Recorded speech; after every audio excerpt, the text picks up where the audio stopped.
సంవత్సరాల తరబడి ఎన్ని మందులు వాడినా మీ మోకాల నొప్పులు తగ్గట్లేదా? ప్రాణ పెయిన్ క్లినిక్ లో అత్యాధునిక చికిత్స. ఢిల్లీ లిక్కర్ స్కామ్ లో నేడు మరోసారి కోర్టు ముందుకు రానున్నారు కవిత. నేటితో ఈడీ కస్టడీ ముగియడంతో ఈడీ రౌజ్ రెవెన్యూ కోర్టులో కవితను ప్రవేశపెట్టనున్నారు.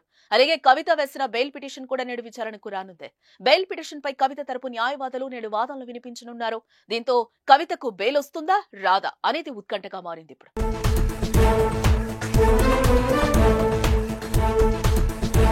ఈ కేసులో మార్చి 15న కవితను హైదరాబాద్ లో ఈడీ అరెస్టు చేసింది. 16న ఢిల్లీ రౌజ్ రెవెన్యూ కోర్టులో హాజరుపరిచింది. ఆ తర్వాత కవితకు 14 రోజుల జ్యుడిషియల్ కస్టడీ విధించడంతో మార్చి 26న తిహార్ జైలుకు తరలించారు. ఇంతలోనే సిబిఐ రంగంలోకి దిగి కవిత తిహార్ జైల్లో ఉండగానే ఈ నెల 11న అరెస్టు చేసింది. ఈడీ కేసులో తన కుమారుడికి పరీక్షలున్నాయని, మధ్యంతర బెయిల్ ఇవ్వాలని కవిత న్యాయస్థానాన్ని ఆశ్రయించారు.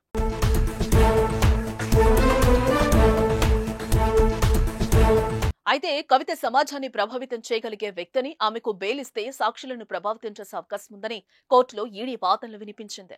ఇరుపక్షాల వాదనలు విన్న న్యాయమూర్తి కవిత మధ్యంతర బెయిల్ పిటిషన్ ను కొట్టివేస్తూ తీర్పిచ్చారు.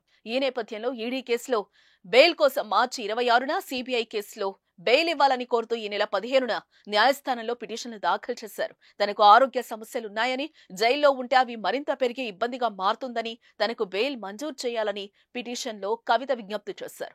ఈ 2 బెయిల్ పిటిషన్లపై సోమవారమే విచారణ జరగనుంది.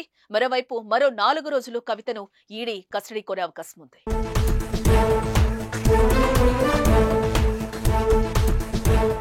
సుమన్ టీవీలో మీ పర్సనల్ అండ్ బిజినెస్ ప్రమోషన్స్ కోసం కింది నెంబర్కి కాంటాక్ట్ చేయండి.